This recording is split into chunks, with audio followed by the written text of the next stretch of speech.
വരുമോ നീ തിങ്കളേ തിങ്കളേ.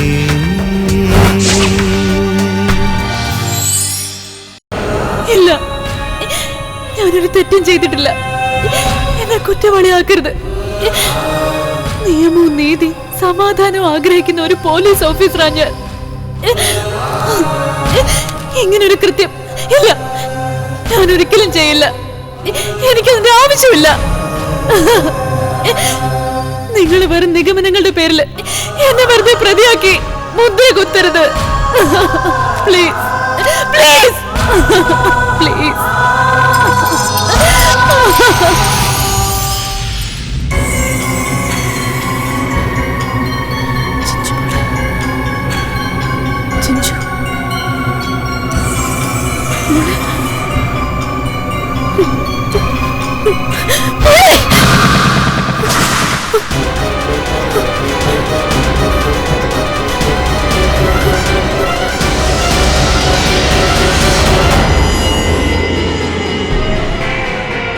മോളെ,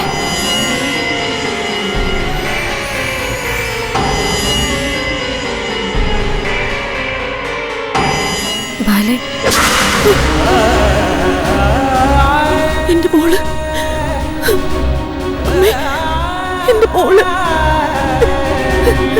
ഈശ്വരന് പ്രിയപ്പെട്ടവരെ ഈശ്വരൻ വേഗം അങ്ങ് വിളിക്കുമ്പോൾ ഈശ്വര നിശ്ചയത്തിന് മുമ്പിൽ മനുഷ്യൻ എന്ത് ചെയ്യാൻ കഴിയും? എന്നാലും അമ്മ, എന്തിനാ എന്നെ മാത്രം ഈശ്വരൻ എങ്ങനെ പരീക്ഷിക്കുന്നത്? എന്ത് തെറ്റമ്മ ഞാൻ ചെയ്ത്? ഒരു ദിവസം പോലും എന്റെ മോളെ പിരിഞ്ഞിരിക്കാൻ പ്രാപ്തിയില്ലാത്തവളാ ഞാൻ. ഇന്നു മുതൽ ഞാൻ ഒറ്റയ്ക്ക് എങ്ങനെ ഞാനത് സഹിക്കുക? നിനക്ക് മാത്രമല്ല ബാലവിഷമം, ഒരു കുഞ്ഞിക്കാല് കാണാൻ ഭാഗ്യമില്ലാത്തവളാ ഞാൻ. എനിക്ക് ചിഞ്ചുമോളും മകളായിരുന്നു. എല്ലാ വേദനയും ഉള്ളിലൊതുക്കുക. എന്റെ മോള് എങ്ങോട്ടാ മോളെ? രാത്രി എന്റെ മോള് മുറ്റത്ത് ഒറ്റയ്ക്കല്ലേ? എന്റെ മോൾക്ക് ഇരുട്ടിനെ പേടിയാ. ഞാൻ കൂട്ടി ചെല്ലട്ടെ അമ്മ? വീട് കൂട്ടി ചെല്ലട്ടെ? ബാല,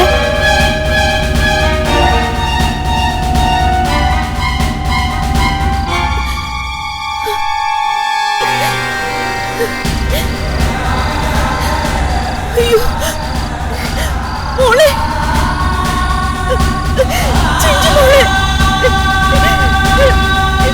എന്റെ മോള് ഒറ്റയ്ക്ക്. മോളെ,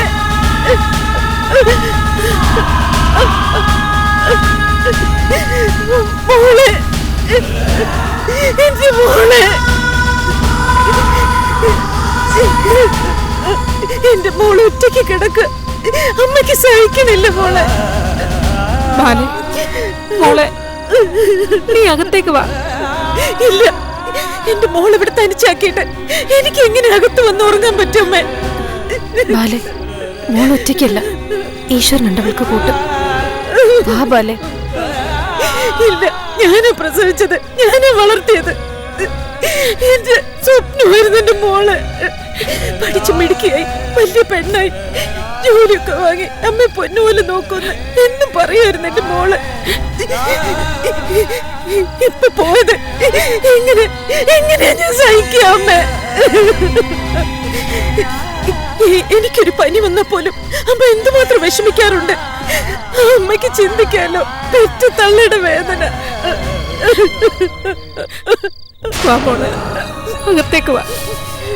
അമ്മയ്ക്ക് മനസ്സിലാവും നിന്റെ വേദന.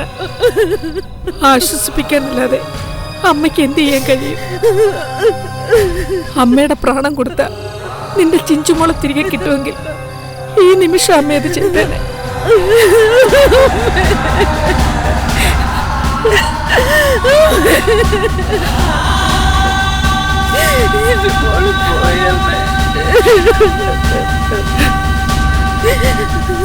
ബാലെ, അകത്തേക്ക് വാ. അകത്തേക്ക് വാ ബാലെ.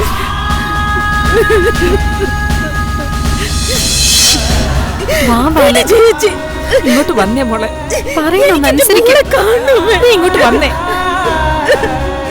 ദാ, ഇങ്ങോട്ട് കിടന്നേ. ഇല്ല, എന്റെ മോളില്ലാതെ ഞാൻ കിടക്കില്ല. എനിക്ക് പോണം. ബാലെ, കരഞ്ഞു വിളിച്ച് വെറുതെ അസുഖം വരുത്തി വെക്കല്ലേ. നിന്റെ വയറ്റിലൊരു ജീവനുള്ളതാ. കരയണ്ടെന്ന് പറയുന്നില്ല. മനസ്സിന്റെ വേദന തീരുവോളം കരഞ്ഞോളൂ. പക്ഷെ രാത്രി എഴുന്നേറ്റ് പുറത്തു പോകരുത്. എന്റെ മനസ്സിന്റെ വേദന ഇനി ഈ ജന്മത്ത് മാറുമെന്ന് അമ്മയ്ക്ക് തോന്നുന്നുണ്ടോ? പറയാനല്ലാതെ അമ്മയ്ക്ക് എന്ത് ചെയ്യാൻ പറ്റും? ഇനിയൊന്നും ഞങ്ങൾക്ക് ചെയ്യാൻ പറ്റൂ. നമുക്ക് എല്ലാവർക്കും കൂടി അങ്ങ് ചാകാം. എന്തിനെല്ലാരും കൂടി ചാവുന്ന? എനിക്കല്ലേ വേദന, എനിക്കല്ലേ നഷ്ടം ഉണ്ടായത്. ഞാൻ മാത്രം തീർന്നാ പോരെ. ബാലെ, ഇനിയും ഇങ്ങനെ പറയല്ലേ. നിനക്ക് മാത്രമല്ല വേദനയും നഷ്ടങ്ങളും. എനിക്കും അമ്മയ്ക്കും ചന്ദ്രേട്ടനും എല്ലാം വേദന മാത്രം. ഉള്ളിലൊതുക്കോ ഞങ്ങളെല്ലാം. ഈ വീട്ടിലെ എല്ലാവരും പൊന്നുപോലെയല്ലേ ചിഞ്ചുമോളെ സ്നേഹിച്ചത്. എന്നും പുറത്തുപോയി വരുമ്പോ എന്തെങ്കിലും സമ്മാനം കൊണ്ടൊരു ചന്ദ്രേട്ടൻ വരാറ്. എത്ര രാത്രിയായാലും ചിഞ്ചുമോളെ വിളിച്ചുണർത്തി പലഹാരം കൈമാറാതെ ചന്ദ്രേട്ടൻ ഉറങ്ങാറ് പോലുമില്ല. ആ ചന്ദ്രേട്ടന്റെ അവസ്ഥ എന്തായിരിക്കും പാലൊന്ന് ആലോചിച്ച് നോക്ക്. ഇനി ആരാ ചേച്ചി എനിക്കുള്ളത്? നിനക്ക് ഞങ്ങളൊക്കെ ഉണ്ട്. ദൈവം നിന്നെ കൈവിട്ടാലും ഞങ്ങൾ നിന്നെ കൈവിടില്ല മോളെ. മോളിങ്ങോട്ട് കിടന്നു വാ.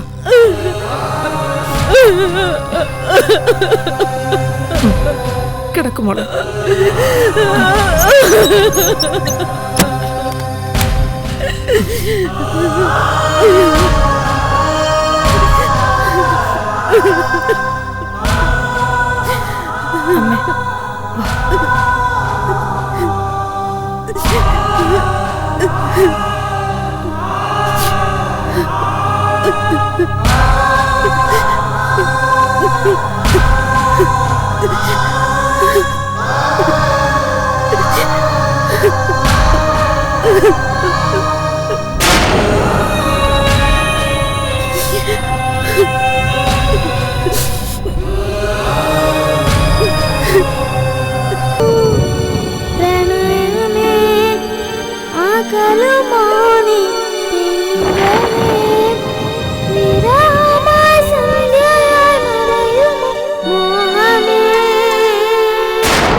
മോനെ സേതു,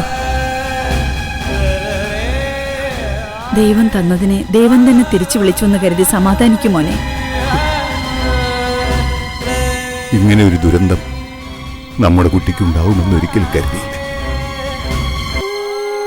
മോൻ എഴുന്നേറ്റ് വാ, ഇന്ന് ഞങ്ങളുടെ ഒപ്പം കിടക്കാം. വേണ്ട, എനിക്കാരും വേണ്ട. ഞാൻ ഒറ്റയ്ക്കല്ല, എന്റെ മോളുണ്ട് എനിക്ക് കൂട്ടിന്. വയ്ക്കോ സേതു മോനെ. എന്റെ മോൾക്ക് കഥകളും പാട്ടും വലിയ ഇഷ്ടം. ഞാൻ പാടിക്കൊടുത്തോളാം. നിങ്ങൾ രണ്ടുപേരും ഒരിക്കലും എന്റെ മോളോട് അല്പം പോലും സ്നേഹം കാണിച്ചിട്ടില്ല. അവളെ ഒന്ന് ലാളിക്കുന്നത് ഞാൻ കണ്ടിട്ടില്ല. ബാലയോടുള്ള വെറുപ്പ് നിങ്ങൾ എന്റെ മോളോട് കാണിച്ചു. തൃപ്തിയായില്ല നിങ്ങൾക്ക്? പോയല്ലോ എന്റെ മോള്. ഇനി നിങ്ങൾക്ക് അവളൊരു ഭാരമാവില്ല.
സേതു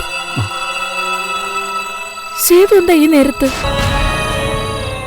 ഇന്നലെ വരെ ജീവിക്കാൻ ഒരു പ്രതീക്ഷയുണ്ടായിരുന്നു. ഇന്ന് വല്ലാത്തൊരു ശൂന്യത. രാത്രി പേടിയാ എനിക്ക്. ഈ രാത്രി മുഴുവിപ്പിക്കാൻ പറ്റുമെന്ന് എനിക്ക് തോന്നുന്നില്ല. ഓരോ ശ്വാസത്തിലും എന്റെ മോളെ കാണാൻ കൊതിയാവുന്നു. അച്ഛന്ന് വിളിക്കുന്നത് കേൾക്കാൻ കൊതിയാവുന്നു. ഇനി ഒരിക്കലും എന്റെ മോള് അച്ഛന്ന് വിളിക്കില്ല. ചിരിച്ചോണ്ട് ഓടി വന്ന് അച്ഛന്റെ കവളിൽ ഉമ്മ തരില്ല. ഈ രാത്രി ഞാൻ ഈ വണ്ടിയിൽ കിടന്ന് നേരെ വിളിപ്പിച്ചോളാം. എന്റെ മോളുറങ്ങുന്ന മണ്ണിൽ അവൾക്ക് കൂട്ടിന് ഞാനുണ്ടാവും. സേതു വന്നേ, വണ്ടി കിടക്കണ്ട. സേതു അകത്തേക്ക് വാ.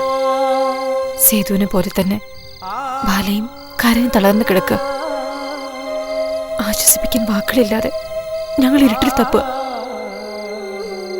സേതുവിന് കഴിയുമെങ്കിൽ എന്തെങ്കിലും 2 വാക്ക് പറഞ്ഞ് എന്റെ മോളെ ഒന്ന് ആശ്വസിപ്പിക്കും. ഇനി അവക്ക് ആരുമില്ല, ഉണ്ടായിരുന്നവരെല്ലാം പോയി.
ഞാൻ എന്തെങ്കിലും അപരാധം ചെയ്തിട്ടുണ്ടെങ്കിൽ മാപ്പ്.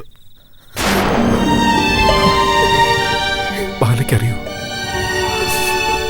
മോളെക്കുറിച്ച് എന്തൊക്കെ സ്വപ്നങ്ങൾ ഞാൻ നെയ്തു കൂട്ടിയെന്ന്? പഠിപ്പിച്ച് ചിഞ്ചുമോളെ ഒരു ഡോക്ടറാക്കണമെന്നായിരുന്നു എൻ്റെ ആഗ്രഹം. ബാലയും അമ്മയും അച്ഛനും ആരും അറിയാതെ എൻ്റെ മോളുടെ പേരിൽ നല്ലൊരു തുക ഞാൻ FD ഇട്ടിരുന്നു. മോൾക്ക് വേണ്ടി എല്ലാ ദേവന്മാർക്കും വാരിക്കോരി വഴിപാട് കൊടുത്തിരുന്നു. എന്നിട്ടും ഈശ്വരന്മാര് നമ്മളെ കൈവിട്ടല്ലോ ബാല. ശ്രീമംഗൽ തിരുന്നിട്ടും കിടന്നിട്ടും എനിക്ക് മനസ്സമാധാനം കിട്ടിയില്ല. മോളെ അച്ഛാന്ന് വിളിക്കുന്നത് പോലെ തോന്നൽ. അതാ ഞാൻ വന്നത്. അച്ഛൻ്റെ കഥ കേൾക്കാനും അമ്മയുടെ പാട്ട് കേൾക്കാനും ഇനി നമ്മുടെ ചിഞ്ചുമോളില്ലല്ലോ ബാല.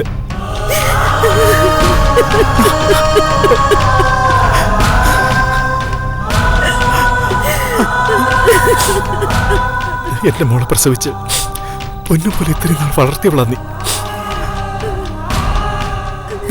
നിന്റെ സങ്കടം എങ്ങനെ തീരും? ഞാൻ എന്തു വാക്ക് പറഞ്ഞ ബാലൻ നിന്നെ ആശ്വസിപ്പിക്കുക?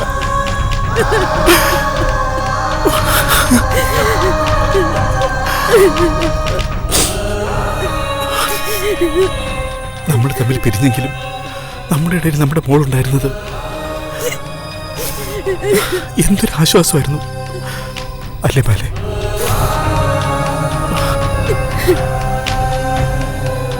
ചിഞ്ചുമോൾ കഴിഞ്ഞ ദിവസം കൂടി സ്വകാര്യമായിട്ട് എൻ്റെ അടുത്ത് പറഞ്ഞത് എന്താണെന്നറിയോ?